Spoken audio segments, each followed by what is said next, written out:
Hello and welcome to the gallery. My name is Jon and today we are painting a beast boss.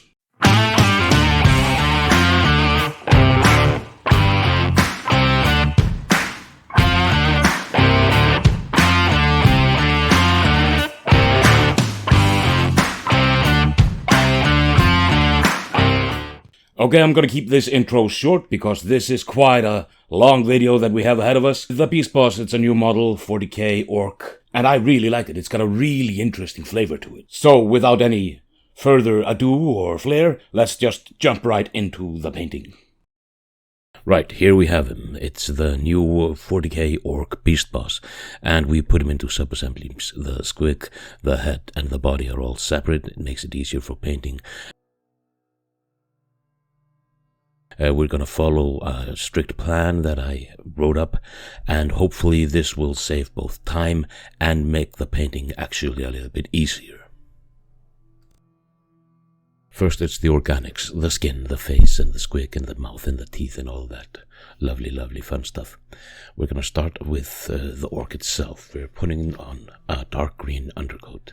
We have a zenithal base coat underneath. We're not really using it for this part of the model. It's more of a reference for us. But we're going to start with a dark green, then we're going to follow that up with a little bit lighter green, and then a little bit lighter green on top of that, and the most extreme highlights will be a khaki light color, mainly because it'll break it up a little bit from the green tone, make it a little bit more real looking, and as you can see, I'm dragging the brush in strokes back and forth. We're trying to get more of an organic feel to it, not too clean, but a little bit more organic. And for the face, we'll try to keep it out of focus so you don't know what I'm doing. But we're going for more light, more olivey green here. We're not going for comic green. It's more of a natural look. I like natural looks, as you've probably seen from previous videos. And keeping it still perfectly out of focus, we're going for even lighter, as I said, and at the bottom of the screen, so it's almost out of shot.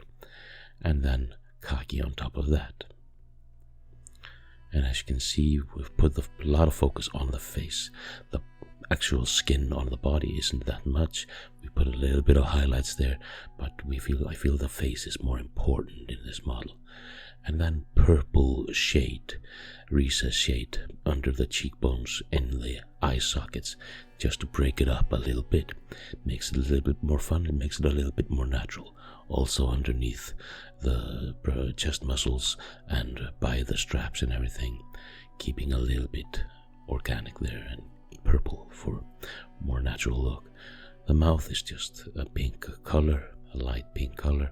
Also get the inside of the mouth, and then pink contrast paint of that on top of that. And that basically is done for the mouth. I mean, you barely see it, but it needs, if you don't have the color, then you will definitely see it. The squig, it's wet blending even more. We just throw a little bit of red, a dark red on the actual model, and then we will get incrementally lighter colors.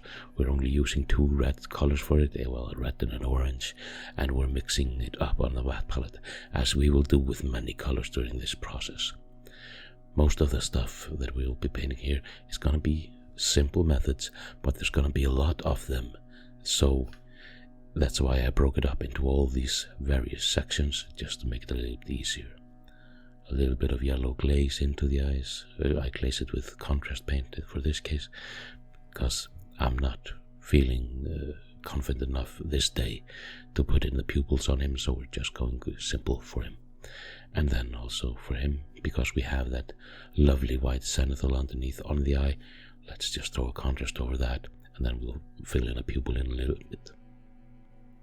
The teeth, a little bit of contrast on the teeth, and then we'll use that as a base to make lighter colors on top of that, using bone white colors. It gives it a dirty, weathered, toothy look. And as you see, there we put in the pupil on the squig. And he's basically done. And then a little bit on the teeth, making them popping a little bit. That'll draw a lot of focus to the face because it has these lighter bits in it. And then Undercoat both on the eye and also on the mouth, on the tongue and also on the inside of the mouth.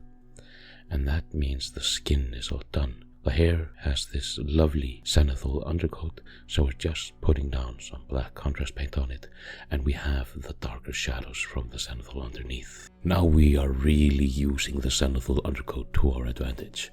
We're putting contrast paints just straight on top of the zenithal, and that'll give it a lot of flavor and a lot of shadows and everything. We start out with the pants and the boots, that's just dark gray, and those are almost just done now. You don't have to do much more. They look fine enough. And then this turquoise color on the scales, and because of the zenithal undercoat, it really pops, and I did nothing more to those scales, just this, and I love them. I just really dig how that's coming out. Some of those contrast paints that are in the total set are crap. Some of them are really fun. I'm only using the ones that I find really fun. The fur, we're going to do a lot more to the fur than just this, but this is a good starting spot. We're going to put shades in it. We're going to do some highlights on it. This is just the beginning. Thing is, though, because we're using contrast for base and we have the zenithal, we have to be quite careful around where it's meeting other parts.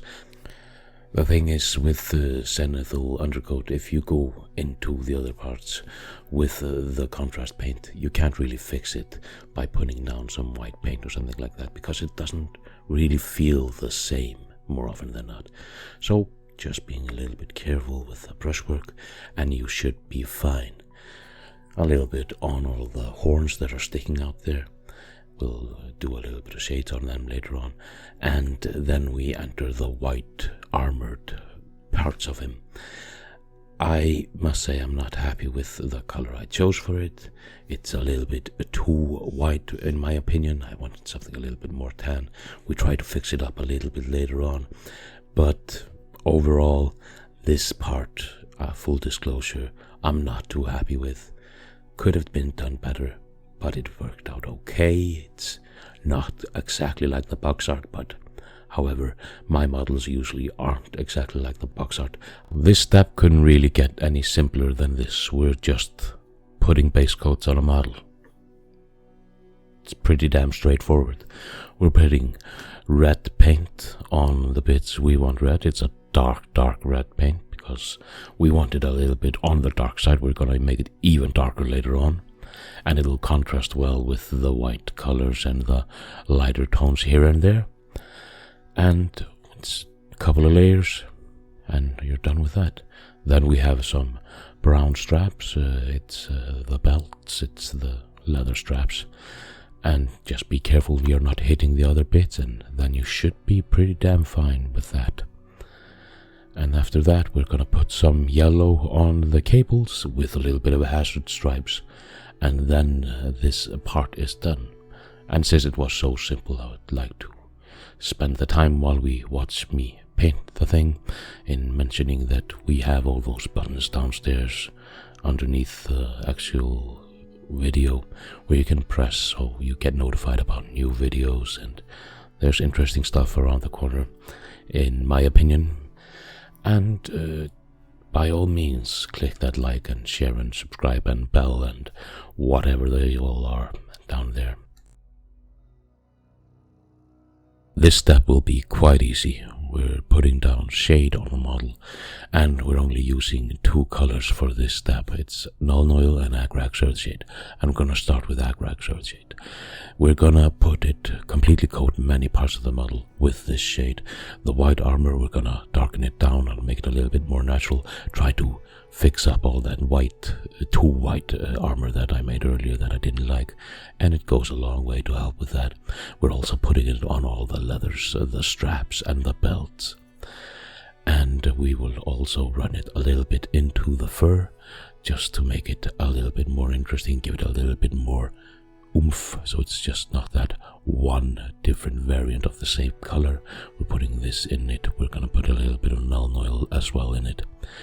As we start with now, we're putting Null Oil on the red bits, and we're on the horns. We are going to put it in many layers, the null oil, and we're always focusing it a little bit more. We start with completely drowning the damn thing in null oil, then we're doing half the part, and then we're doing 1/3 of the part, and we're also shading the white armor and all the holes in the skull on his hand and everything. So we're getting a little bit more clarity with the model with the null oil, and as you can see, back on the red, more null oil, more on the center of the things, not on the edges of the things, and over half the horn this time, and we will even go for 1/3 of the horn just to make it a little bit more natural, a little bit more dark running around in there.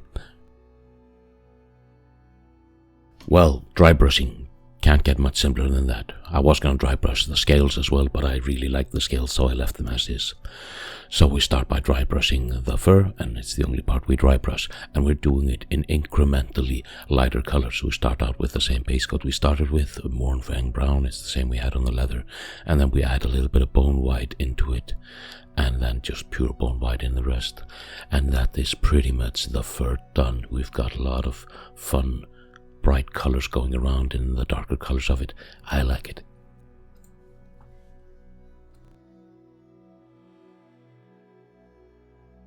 Now after all the dry brushing is done, we have to do a little bit more focused highlights. So we're doing a little bit of edge highlighting, a little bit of scratches here on the leather, making it a little bit worn and a little bit old. We're highlighting many parts of the model, and this is the final step of this part of the model. After this we're going for metallics, so just throw some highlights on the leathers and on the white armor. We're using a little bit of off-white here just to break it up a little bit around the edges, and also a little bit red, brighter red on the corners on the red bits, just to make them pop a little bit. And as you can see, we're almost exclusively edge highlighting the red bits, and use the side of the brush to make it simple. This is not the best paint job, but it is damn well good enough for the table, and you want to have a little bit of focus on your main characters, on your heroes. Give them a little bit of extra oomph, a little bit of extra flair. So for regular models I would probably just dry brush this on, but I want a little bit more focus here. And as you can see, running the side of the brush really helps with it, because this model got a lot of corners, so we're going to use those corners for everything that we're edge highlighting. And just with these little bit of edge highlights, you can see a lot of difference in your model.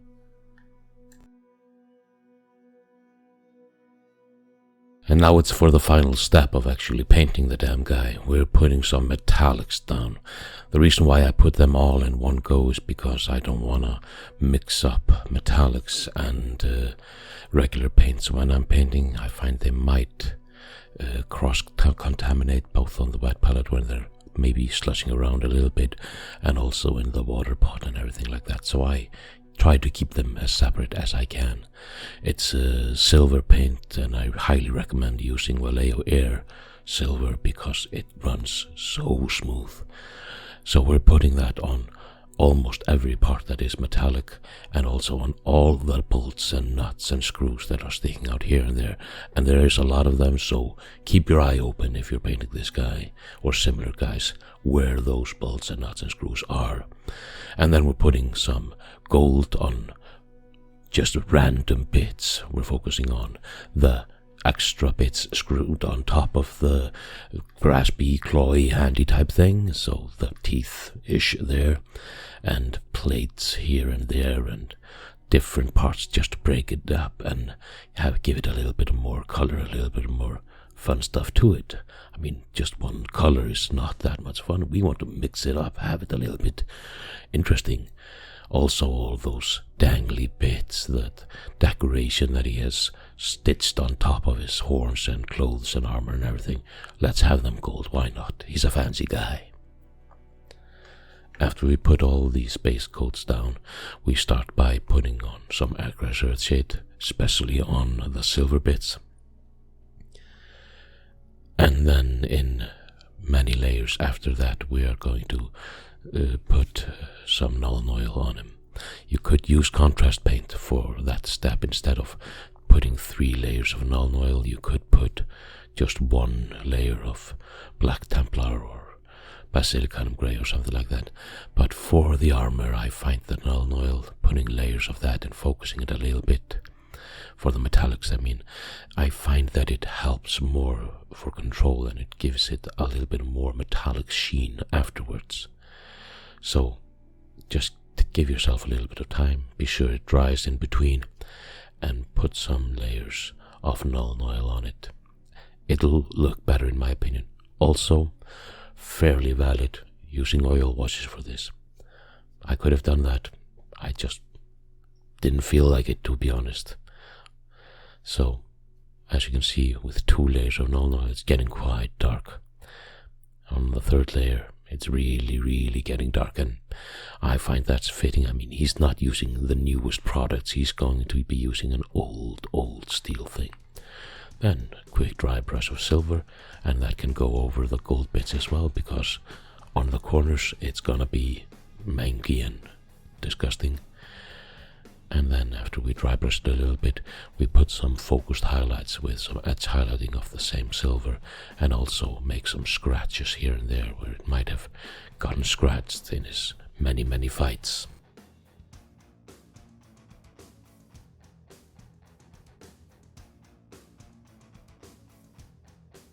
And it's the final step, assembling the guy, putting him on a base and having made him look like he fits there. So we're just gluing the sub-assemblies together and removing him from his base, and that's just poster putty that was sticking him in there. Clean up the bottom of him, put some glue on there, and we're gonna put him on this base that we made last week. Video linked up on top. And then after he is on the base, we're just gonna add him to the base, make him flush with it. So we're putting in some blood, because there was a lot of blood on the base and there are bits of a Space Marine underneath. So he ripped him apart. Let's have the blood of that guy here and there on him. And then this guy is done and ready to lead an army of orcs. That is to say, if I had any more orcs.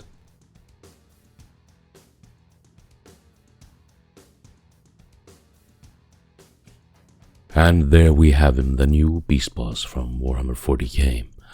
I find this model quite fun, and I'm thinking about possibly painting up some more orcs. I like them, they're fun and they're dirty and grimy and fun.